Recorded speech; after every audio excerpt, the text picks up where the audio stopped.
Your Honor. Mr. Chair, doon sa plano na itong Davao model ay implement siya sa buong bansa.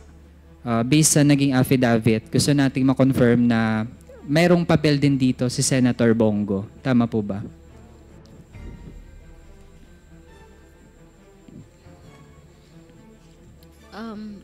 Sa aking understanding, it would appear, Mr. Chair, kasi po siya ang minimit ni Sir Leonardo. During the initial 3 months of this assignment, I facilitated all meetings between Leonardo and Bongo. He also conveyed to me that the task force would be structured differently, in that he submitted a document to Bongo detailing the task force operation, including an overview of the current drug landscape in the Philippines. Okay, hearing is resumed. The parliamentary status is that we took a 1-minute suspension in order to give way for the earlier resource persons that we invited to be escorted out of the hall, so that we can also accommodate the other resource persons we invited for today, who are now seated at the right side of the hall. So ang ating topic ngayon ay tungkol po ito dito sa affidavit na binigay ni Colonel Royina Garma dito sa committee. So meron pong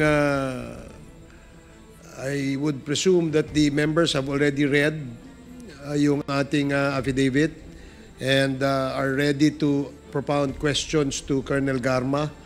So based on the list that I have, ang una pong magtatanong ay si Congressman Raul Manuel, at ang susunod po ay si Congressman Dan Fernandez.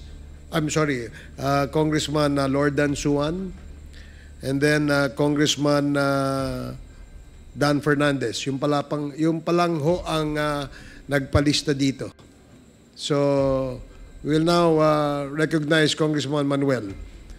Please Thank proceed. you. Thank you, Mr. Chair. Ilang mga questions lang din ito, Mr. Chair, since I'm sure our colleagues also have questions.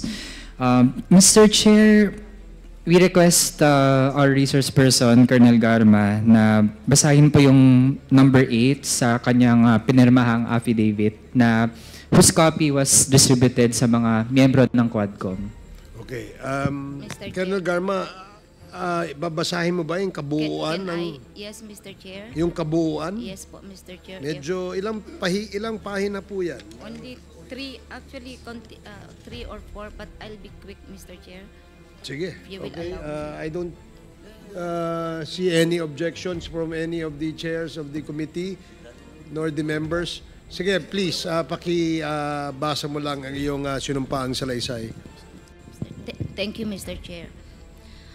On September 12, 2024 and September 27, 2024, I was invited to serve as a resource speaker during the recent legislative inquiry conducted by the Joint Committee on Dangerous Drug, Public Order and Safety, Human Rights and Public Accounts of the Honorable House of Representatives regarding the investigation into the war on drugs of the previous administration. During these hearings, I was asked several questions concerning my knowledge or involvement in the deaths of 3 Chinese inmates of the Davao Penal Colony and the death of General Wesley Barayuga, all focusing on the alleged extrajudicial killings of the aforementioned individuals. I was also questioned about my relationship with the former president, as well as my career as a police officer and my tenure as the general manager of the Philippine Charity Sweepstakes Office. Throughout the hearings, I answered questions from the committee based on my personal knowledge.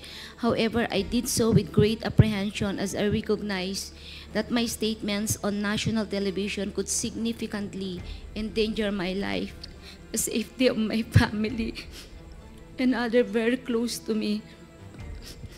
After considerable reflection, I am now executing this affidavit to provide a comprehensive information to the Quadcom regarding everything I personally know about the war on drugs during the former administration. On May 2026, I received a call from the President, Rodrigo Roa Duterte, at approximately 5 a.m., instructing me to meet him at his residence in Doña Luisa, Davao City. I was already acquainted with the mayor, having served as the station commander in one of the police stations in Davao City during his tenure. During our meeting, he requested that I will locate a PNP officer or operative who is a member of the Iglesia Ni Cristo, indicating that he needed someone capable of implementing the war on drugs on a national level, replicating the Davao model.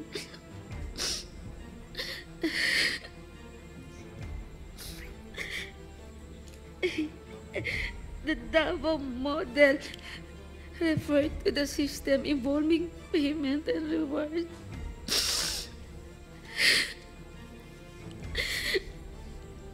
The Davao model involves 3 levels of payment of rewards. First is the reward if the suspect is killed. Second, if is the funding of planned operations. And the third is the refund of operational expenses. Colonel Garma, can you speak louder? I'm sorry, speak closer to the microphone.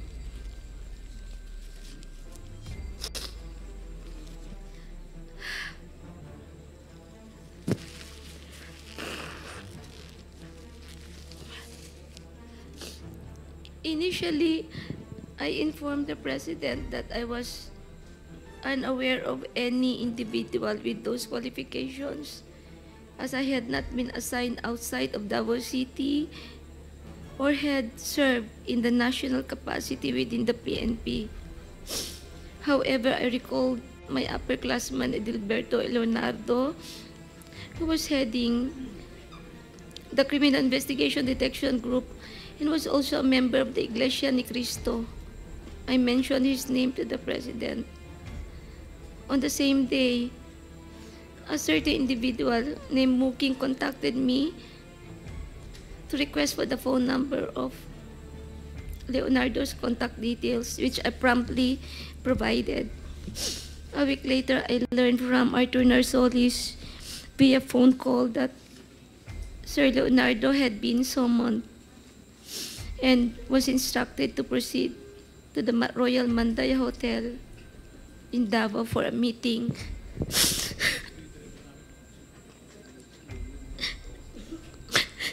Leonardo informed me later that he stayed at the hotel for almost 3 days, during which the President directed him to organize, according to Sir Leonardo, a task force which he understood as PAOK-TF. When Leonardo relayed this information, urged me to join the task force, I declined first, citing my lack of experience in handling said operations. Leonardo subsequently informed me that he had prepared a proposal routed to Bongo outlining the task force, which would encompasses Luzon, Visayas, and Mindanao.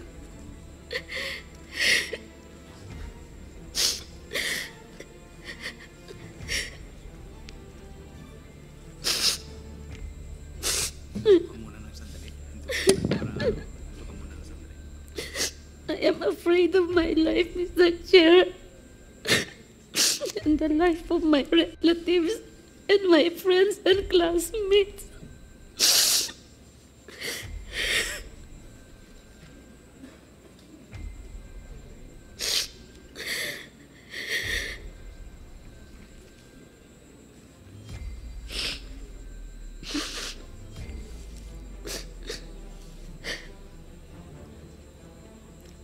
Leonardo subsequently informed me that they had prepared a proposal routed to Bongo confirming the task force operation which would encompasses Luzon, Visayas, Mindanao.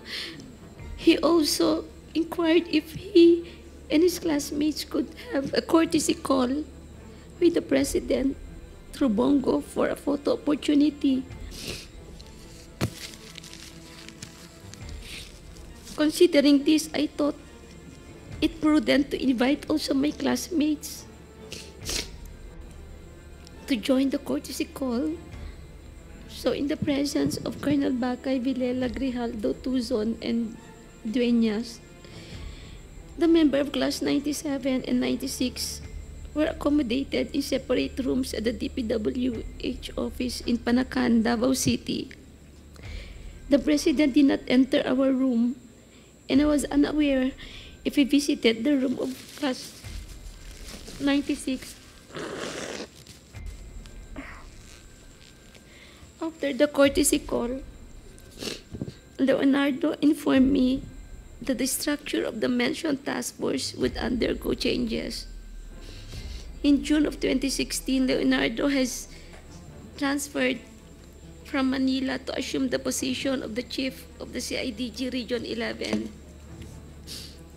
During the initial 3 months of the assignment, I facilitated all meetings between Leonardo and Bongo at Leonardo's request. Subsequently, they established direct communication.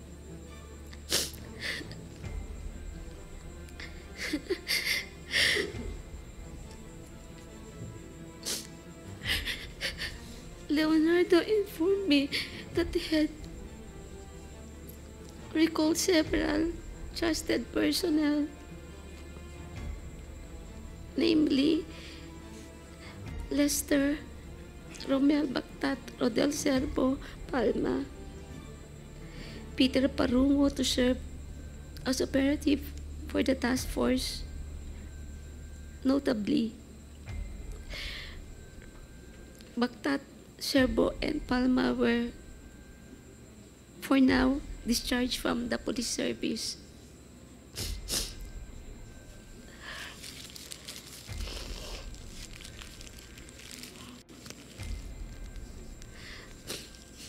Romel Bactat, Serbo, Palma were all former police officers stationed at the CIDG 11 office. They were discharged from the service on or about a year ago due to an operation that led to the killing of one individual. Lester Berganyo is a provide citizen, while Peter Parunga was a former detainee of CIDG due to a charge of rape that has been cleared. Romel Bactat, Serbo, Palma, and Parunga were charged with the task of collecting and verifying informations provided by police officers in the field concerning arrests, deaths of individuals named in the list of drug personalities, and creating summary reports. All of these reports would then be encoded and compiled by Lester Berganyo.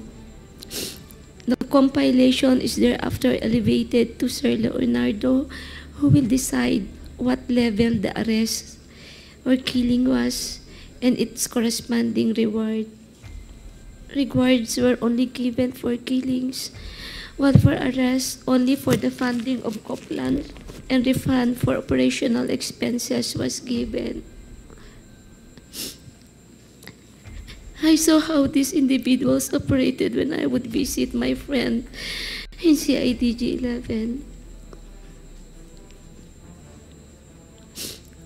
He conveyed that the task force would be structured differently and that he submitted a document to Bongo detailing the task force operation, including an overview of the current drug landscape in the Philippines.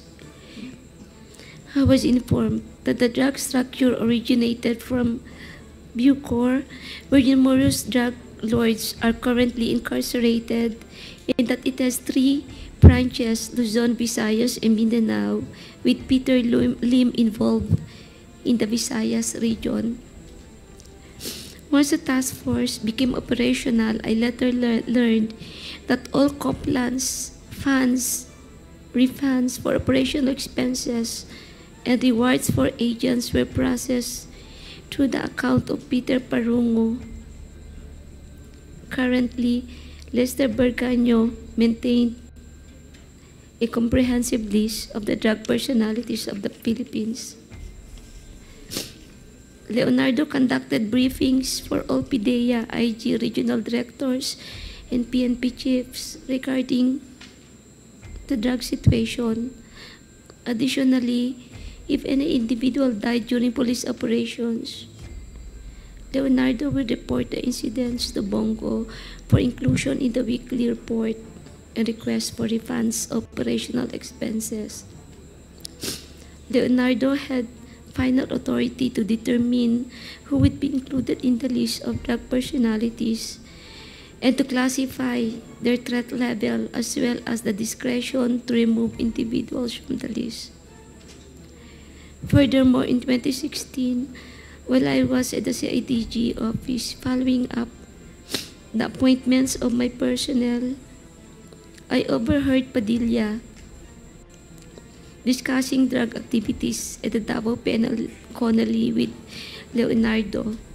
Padilla specifically identified certain Bucor officers involved in drug trade, notably mentioning an officer named Ginto, who was subsequently killed along with other Bucor members. These are the critical facts I personally know regarding the drug war of the previous administration. I am prepared to provide additional details and information in a supplemental affidavit or during an executive session at the discretion of the committee. I affirm the truthfulness and accuracy of the above statements to assist in the investigation by the Joint Committee, Your Honors. Mr. Chairman. Go ahead, SDS. Mr. Chairman, alam mo, papasalamat ako kay Ma'am Garma. And no, alam po natin ang nararamdaman mo. Pero kaya ako umakyat, nanonood po ako sa TV, sa baba. Mukhang itong committee na to parang pinilit ka para magsalita. Kaya ka umiyak. Baka sabihin ang Quadcom, pinilit ka para magsumite ng affidavit at basahin mo. Umiyak ka. So, gusto po namin kasi na pakita mo talaga na kusang loob ang sasabihin mo dito sa Quadcom. Wala pong sapilitan at galing po sa puso nyo ang pagsasalita. So, kaya po ako umakyat, nasa baba ako, kausap ko yung mga ibang kasama natin. Ma'am Garma, alam ko naman po yung sitwasyon nyo. May nanonood po sa atin buong Pilipinas, lalo na sa Mindanao. Alam ko po kung ano nararamdaman nyo. Pero pakita nyo naman po, in the interest of fairness of every Pilipino, pakita po natin yung fairness dito. Kung titignan nyo po yung mukha nyo sa TV, ang analisa po namin, parang itong committee na to, which is ako na bigla, may affidavit kayo. Kaya ako po sana, kung pwede, kasi hindi po naintindihan yung mga binabasa nyo, yung mga nanonood. Yung affidavit nyo, hindi po naintindihan yung mga televiewers natin. Kung kayo nandito, naintindihan nyo, pero pag nasa TV kayo, hindi nyo po naintindihan yung mga sinasabi nyo. Mr. Chair, on that note, kung pwede po, magpahingat siya, huwag siya umiyak, sabihin niya lahat in a clear reading, in a clear words. Ako po, I move sana para basahin niya ulit yung kanyang affidavit, Mr. Chairman. Salamat po. Siguro, Ms. Roina Garma, we will give you time to be composed. And we cannot blame you doon sa inyong emotion. ako rin, nabigla din ako dun sa kasi it's a sudden turnaround, no? From the last mga hearings po natin, and suddenly we will be receiving an affidavit like this, no? Siguro malapat lamang pong sabihin natin sa committee to kung somebody forces you to execute an affidavit like this. That a while ago, the reason why we're asking Congressman Manuel to hold his gun kasi nga I was able to see the affidavits and I really wanted to read muna for a while. And 4 pages lang naman po yun. So, nakakagulat din po yung nilalaman ng inyong affidavit dahil a complete turnaround. So, meron po bang pumilit sa inyo para i-execute itong affidavit na to? Wala po, Mr. Chair. It took me 1 week to make some reflections po. And what pushes you to execute? I realize the truth will always set us free, Mr. Chair. And at least I will be able to contribute if we really want to make this country a better place to live and for our children. I think we have to do something para maibalik po yung trust sa PNP, magkaroon po ng reform sa PNP, and yung tiwala po ng mga tao, whether victims of criminals sa gobyerno. Kanina po may Yun sinasabi kayo na natatakot kayo sa buhay nyo at sa pamilya nyo. Saan po kayo natatakot? Of course po, it's normal, Mr. Chair, when you speak the truth, you cannot please everyone. And it's normal to anybody to have that mixed emotion. But still, it took me 1 week to make reflections. And I realized I need to do my part po. Dahil po ba sa relasyon nyo sa nakaraang administrasyon kay former president? Kaya po ang damdamin nyo po ay mixed emotion? Normal lang naman bilang tao po, Mr. Chair. Pero what prevailed after a week of reflection is, I always say, the truth will always set me free. I want a better place, a better PNP, Mr. Chair. Yes, Mr. Chairman, Ma'am Garma, we are all on the same page. Kaya ginagawa po natin to para sa taong bayan, maayos, yung PNP, mawala, ang extrajudicial killing, yung drugs. Kaya nandito po tayo. Yung sinasabi niyo po, we are totally agree on that. Kaya gusto ko lang pong i-clear at sinagot nyo na walang pumilit, nag-meditate ka for how many days before you prepared that affidavit. Nabigla nga ako ngayong Quadcom hearing na meron po kayong affidavit. So on that note, Ma'am Garma, pag-compose na po kayo, ayos na po kayo, pwede nyo po ulit basahin ang inyong affidavit. Salamat po, Mr. Chairman. Okay. SDS, are we going to ask Ms. Garma to read again Please, Mr. Chairman. yung kanyang affidavit, no? We hope, kasi kanina medyo hindi ko rin po naiintindihan, no? Luckily, I was able to read na yung ating pong affidavit. So, siguro kung compose na po kayo, para po maintindihan, kasi napaka-importante po nito, no? Nung binabasa ko din po, medyo na-shock din po ako. So, basically, siguro, we will give you another chance para po mabasa itong affidavit as requested and moved by SDS Don Gonzales. So, now, you have the floor again, Ma'am Rohina Garma.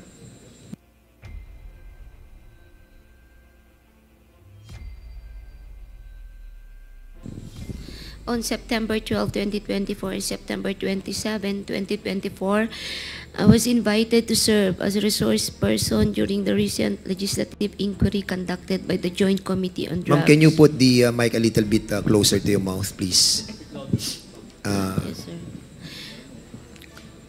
During these hearings, I was asked several questions concerning my knowledge or involvement in the deaths of 3 Chinese inmates at the Davao Penal Colony and the death of General Wesley Barayuga, all focusing on the alleged extrajudicial killings of the aforementioned individuals. I was also questioned about my relationship with the former president, as well as my career as a police officer and my tenure as a GM of the Philippine Charity Sweepstakes Office. Throughout the hearings, I answered questions from the committee based on my personal knowledge. However, I did so with great apprehension as I recognized that my statements on national television could significantly endanger my life, the safety of my family, and others close to me. After considerable reflection, I am now executing this affidavit to provide a comprehensive information to the Quadcom regarding everything I personally know about the war on drugs during the former administration. On May of 2016, I received a call from the then President Rodrigo Duterte at approximately 5 in the morning, instructing me to meet him at his residence in Doña Luisa, Davao City. I was already acquainted with then Mayor Duterte, having served as a station commander in one of the police stations in Davao during his tenure. During our meeting, he requested that I locate a PNP officer or operative who is a member of the Iglesia ni Cristo, indicating that he needed someone capable of implementing the war on drugs on a national scale, replicating the Davao model. The Davao model referred to the system involving payment and rewards. The Davao model involves 3 levels of payments of rewards. The first is the reward if the suspect is killed. Second is the funding of planned operations. Third is the refund of operational expenses. Initially, I informed the President that I was unaware of any individual with those qualifications, as I had not been assigned outside of Davao, nor had I served in a national capacity with the PNP. However, I recalled my upperclassman, Edilberto Leonardo, who was handling the Criminal Investigation Detection Group and was also a member of the Iglesia ni Cristo. I mentioned his name to the President. On the same day, a certain individual named Muking contacted me by the phone to request Leonardo's contact details, which I promptly provided. A week later, I learned from Arthur Narsolis via phone call that Leonardo had been summoned and was instructed to proceed to Royal Mandaya Hotel for a meeting. Leonardo informed me that he stayed at the hotel for 3 days, during which the President directed him to organize a task force similar to PAOK-TF. When Leonardo relayed this information and urged me to join the task force, I declined, citing my lack of experience in handling such operations. Leonardo subsequently informed me that he had prepared a proposal routed through Bongo outlining the task force operations, which would encompass Luzon, Visayas, and Mindanao. He also inquired if he and his classmates could have a courtesy call with the President through Bongo for a photo opportunity. Considering this, I thought it would be prudent also to invite my classmates, Bakay, Villela, Grijaldo, Tuzon, and Dueñas, to join the courtesy call. The members of Class 97 and Class 96 of PNPA were accommodated in a separate room at the DPWH office in Panacan, Davao. The President did not enter our room, and I was unaware if he visited the room of Class 96. This is 96, sir, not 97. After the call to Sicol, Leonardo informed me that the structure of the intended task force would undergo changes. In June of 2016, Leonardo was transferred from Manila to assume the position of the chief of the CIDG in Region 11. During the initial 3 months of this assignment, I facilitated all meetings between Leonardo and Bongo at Leonardo's request. Subsequently, they established direct communications. Leonardo informed me that he had recalled several trusted personnel, namely, I met Lester Berganyo, Romel Bactat, Rodel Serbo, Michael Palma, and Peter Parungo to serve as operatives for the task force. Notably, Romel Bactat, Rodel Serbo, and Michael Palma were all discharged as police officers. Romel Bactat and Romel Serbo, Michael Palma were all former police officers stationed at CIDG 11 office. They were discharged from service on or about a year ago due to an operation that led to the killing of one individual. Lester Berganyo is a private citizen, while Peter Parungo was a former detainee in CIDG due to a charge of rape that has been cleared. Romel Bactat, Rodel Serbo, Michael Palma, and Peter Parungo were charged with the task force of collecting, verifying informations provided by police officers in the field concerning arrests or deaths of individuals named in the list of drug personalities, and creating a summary report. All of these reports would then be encoded, compiled by Lester Berganyo. The compilation is thereafter elevated to Leonardo, who will then decide what level the arrest or killing was and its corresponding reward. Rewards were only given for killings, while for arrests, only the funding of the COPLAN and a refund for the expenses was given. I saw how this individual operated when I would visit the CIDG office in Region 11 to see my friend Lot Lot. He also conveyed to me that the task force would be structured differently, in that he submitted a document to Bongo detailing the task force operation, including an overview of the current drug landscape in the Philippines. I was also informed that the drug structure originated from Bucor, where numerous drug lords are currently incarcerated, and that it has 3 branches, Luzon, Visayas, and Mindanao, with Peter Lim involved in the Visayas region.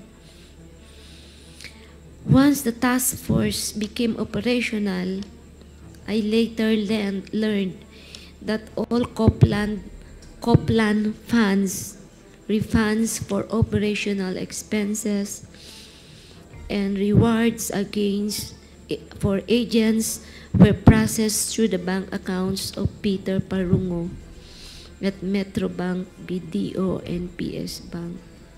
Concurrently, Lester Berganyo maintained a comprehensive list of the drug personalities in the Philippines. Leonardo conducted briefings for all PDEA, IG, regional directors, and PNP chiefs regarding the operations.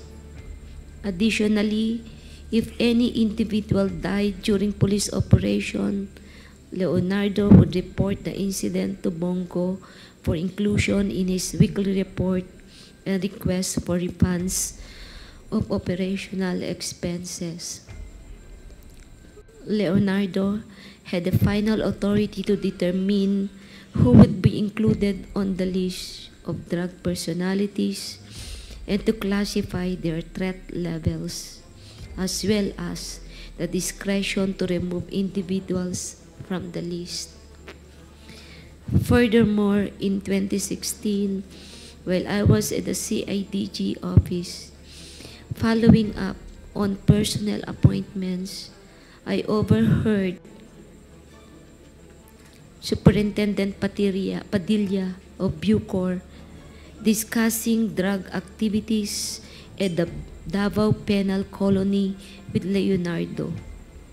Padilla specifically mentioned certain Bucor officers involved in the drug trade, notably mentioning an officer named Ginto, who was subsequently killed along with other Bucor members.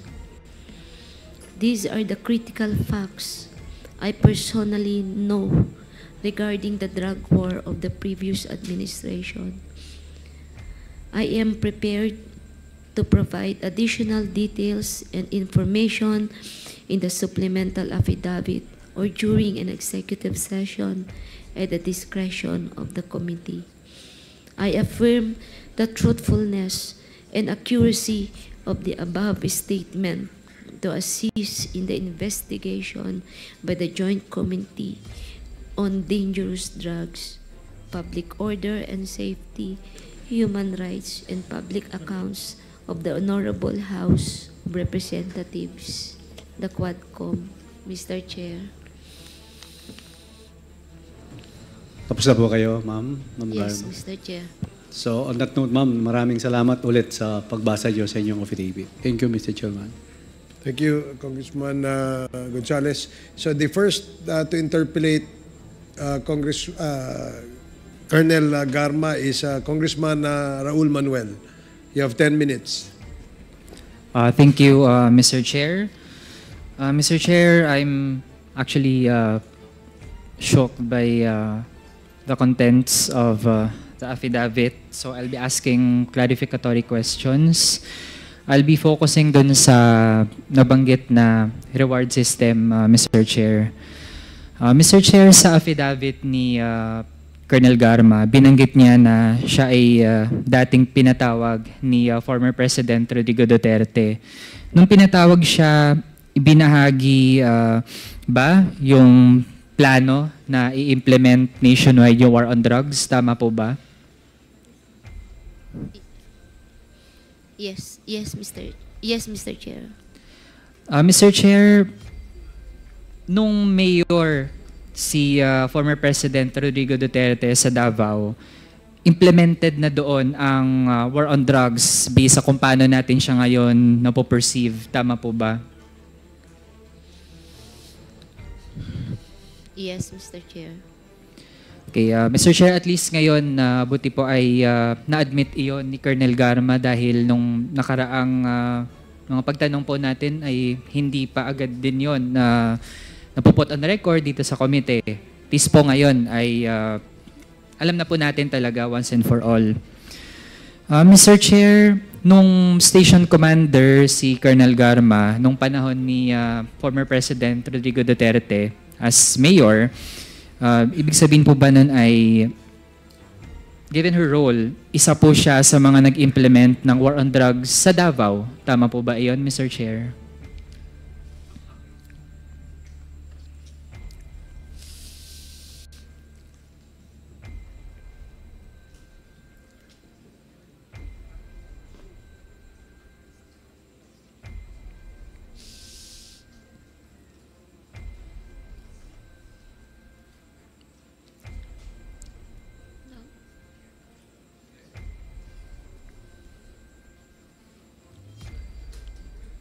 Paki-clarify mo lang yung question. Yeah, Mr. Chair, ang tanong ko po dahil naging station commander po si Colonel Garma noong Davao Mayor si Rodrigo Duterte. So ibig sabihin po nun, given her role, ay isa po siya sa mga nag-implement ng war on drugs sa Davao. Yes, Mr. Chair. Mr. Chair, nag-implement po siya nun dahil kasama po siya dun sa mga na-mention kanina from NUPL, yung Davao Boys and Girls. Tama po ba, Mr. Chair? Mr. Chair, can I explain my answer, Mr. Chair, so that maintindihan po ni Congressman? Sige. Yes, Mr. Chair. Pakilapit lang po yung microphone Yes, sa inyo. this is how it works actually.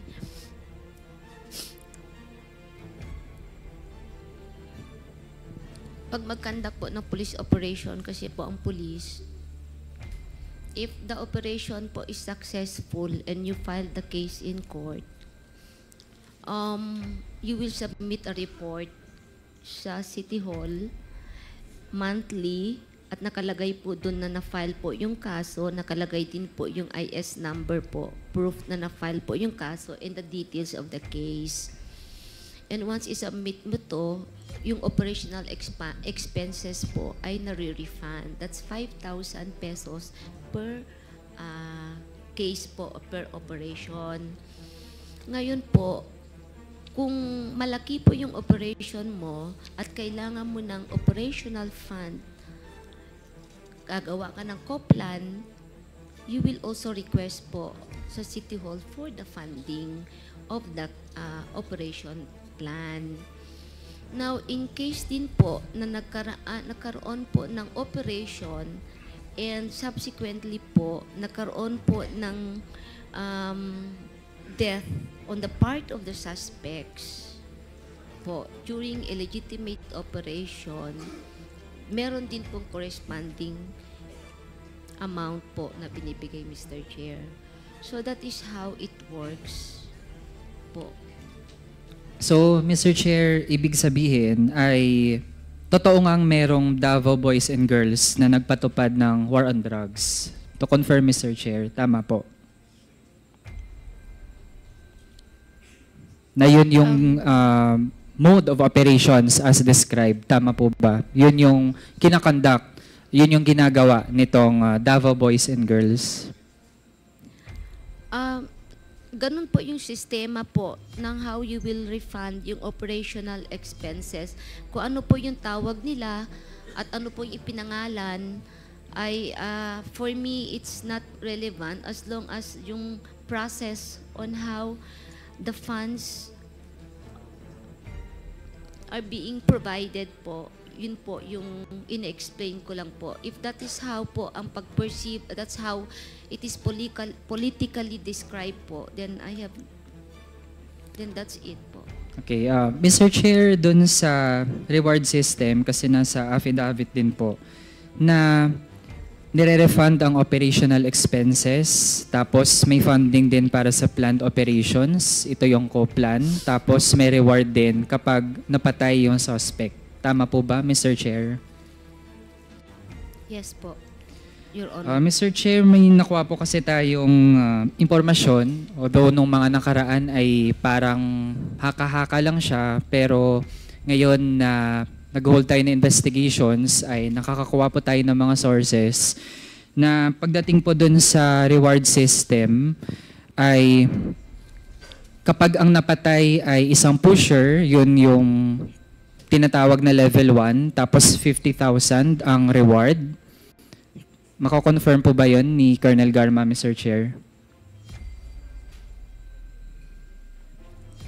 Mr. Chair, I am not so familiar po sa specific amounts, but true, there is a amount po per level. I think Colonel Leonardo can explain po kung ano yung specific amount, kapag baka magkamali po akong sasabihin na 50 nga o 100 o 1 million yun. But there is a corresponding amount per level, Mr. Chair. Sige. Mr. Chair, sa information na nakuha natin ay merong 4 na levels. Yung level 1 ay 50K para sa pusher. Kung napatay ay pusher. Kung big time pusher naman ay yun yung level 2, 100K. Tapos kung narco-cops, narco-politicians, or protectors ay 300 to 500K.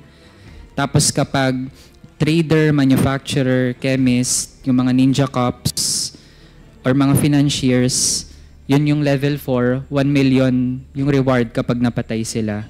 Familiar po ba iyon kay Colonel Garma? Yung ganong leveling and amounts?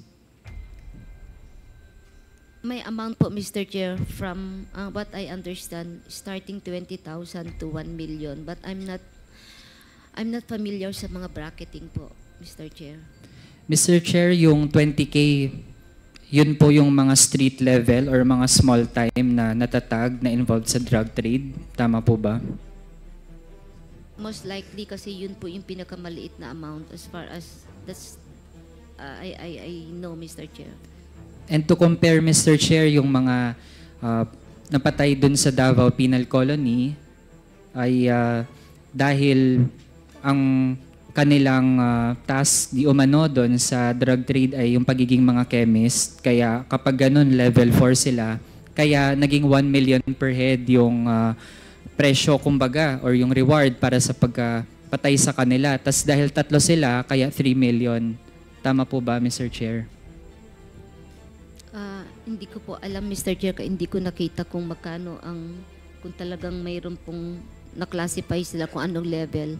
Ay, hindi ko po nakita kasi. Pero you can confirm na yung pinakamataas ay 1 million. As far as I know, Mr. Chair. Kaya, Mr. Chair, dun sa pag-i-implement ng war on drugs on a national level, dun sa pakikipag-usap ni Colonel Garma kay former President Rodrigo Duterte, sinabi ba niya na meron siyang layunin na yung Davao model ay i-implement sa buong bansa? May ganun po ba, Mr. Chair? Yes, Mr. Chair. And Mr. Chair, doon sa ganitong plano ay on loop po doon ang incumbent senator na si Bongo. Tama po ba? Mr. Chair, I didn't get the question. Kindly repeat po, Your Honor. Mr. Chair, doon sa plano na itong Davao model ay implement siya sa buong bansa, based sa naging affidavit, gusto nating ma-confirm na mayroong papel din dito si Senator Bongo. Tama po ba?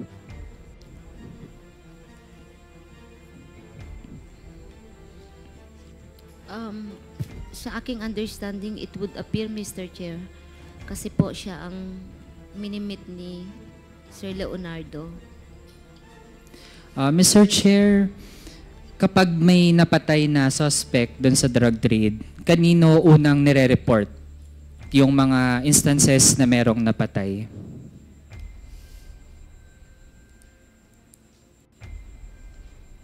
Sa ground kasi may gagawa ka ng report, Mr. Chair, spot report. And then, meron pong phone number na na-disseminate sa lahat po ng RD, PD, Chief of Police, kung saan po tinetext po yung result ng police operation. And these phone numbers are handled, hinahawakan po nung mga tao po ni Sir Leonardo. Mr. Chair, since naging bahagi po si Colonel Garma ng War on Drugs sa Davao, familiar po ba siya or alam po ba niya kung meron ding kompetisyon sa iba't ibang mga police stations sa number ng mga napatay? Lalo na't kung meron palang reward na napatay yung isang tao as compared to inaresto lang. So meron bang ganong tipo ng kompetisyon among police stations? Wala po, Mr. Chair, during our time.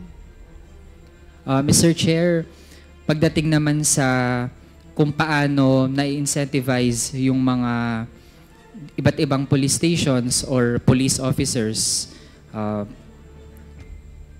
ano po yung mga pamantayan dati para masabi na ang isang police station ay effective sa pag-conduct niya ng war on drugs? Meron kasing, sa amin nung sa Davao kasi po, it depends po kasi sa station na hinahawakan mo kasi naka-profile na po yan kung anong classification po ng drugs, kung infested po ba ng drugs yung mga barangay.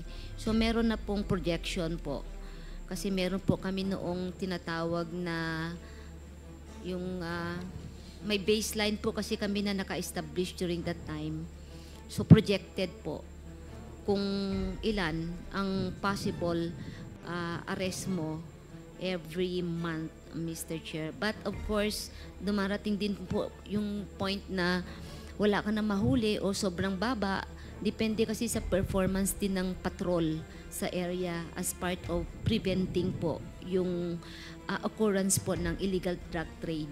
So mamimili ka lang naman mag-ooperate ka o intensify mo ang police patrol para wala kang mahuli at hindi po matuloy mangyari ang bentahan po ng droga. You just choose between the two naman po. Kaya, Mr. Chair, yun yung tungkol sa reward system kapag may napatay na mga suspect. Kahit nga, we would like to underscore na mga suspect pa lang yun. Mr. Chair, pagdating dun sa funding ng mga planned operations, sino po ang nagfa-fund ng mga ganong operasyon, yung tinatawag na co-plan, batay dun sa affidavit?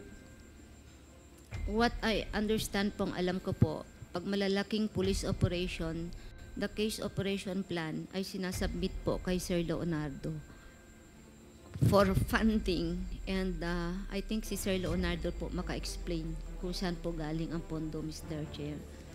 Mr. Chair, sa pagkakaalam ni Colonel Garma, meron bang mga private individuals or corporations na nagbibigay din ng, kumbaga, we can say, donation para sa ganitong mga planned operations? I'm not aware, Mr. Chair. Wala akong alam po. Mr. Chair, pare-pareho ba yung amount na binibigay para dun sa kada operation na kinoconduct? Hindi ko rin po alam, Mr. Chair, kaya hindi ako ang nag-evaluate ng mga co-plan. Basta ang alam ko lang, sinasubmit po sa kanya and siya po ang magpapacilitate for the funding, Mr. Chair. Okay. And Mr. Chair, dun sa pangatlong tipo ng itong paggamit ng pera for these plans, yung refund for operational expenses, ano-ano pong mga tipo ng expenses ito? Kasi kung nire-refund siya, ibig sabihin, meron munang nag-aabono. Ganun po ba ang sistema sa pag-conduct ng mga operations? Nag-aabono muna yung mga involved na mga police, tapos saka sila manghihingi ng refund? I will explain further, Mr. Chair. Yung real McCoy kasi sa ground, Mr. Chair. The real talk po tayo sa ground. Talaga namang wala pong pondo talaga. Mag-aabono ka talaga. Pati by bus money, mag-aabono ang chief of police diyan para mamarkahin yan. Kung minsan nasusunog na itatakbo, wala na. Tapos wala kang mahuli, hindi mo talaga marerefund yung pera mo. So talagang abonado ang chief of police at saka mga operatiba. That is why in Davao, once successful po ang police operation na file mo ang kaso, may IS number po, proof that you filed the case, i-refund po ng 5,000 pesos yung mga expenses like photocopy, buy bus money, payment for the agent, pagkain po ng suspect pag dinala mo po sa court, kasi maghihintay ka rin, tatagal ka rin sa korte. So those are the expenses which is very decent enough naman. Just enough para lang maibalik at ma-refund po yung mga personal expenses na nagastos po ng chief of police o ng mga operatiba during police operation, Mr. Chair.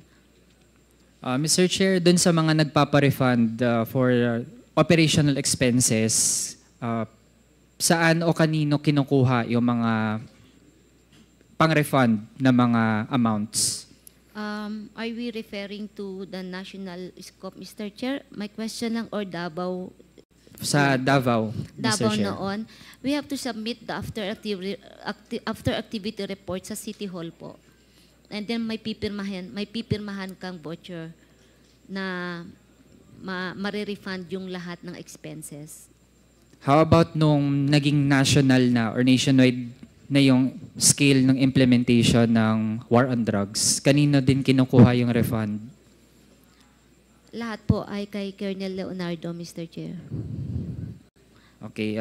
So far, Mr. Chair, mas yun muna yung aking mga tanong. Pero so far, based sa mga narinig natin hanggang ngayon, Mr. Chair, inaabsorb ko pa rin talaga dahil hindi usual na marinig natin na merong nag-confirm na meron talagang reward system, yung mga amounts, ranging from yung small time pala na mga kahit inosente, 20K yung presyo para sa kanila, tapos yung mga big time, kumbaga, tig 1 milyon bawat ulo. And from Davao ay naging massive ito hanggang sa buong bansa. Kaya naman pala ganado yung mga sangkot na mga pulis na kapag neutralization talaga ang layunin ay pumatay dahil pala ganon kalaki yung reward na kanilang makukuha, Mr. Chair. So yun muna sa ngayon. Maraming salamat. Okay.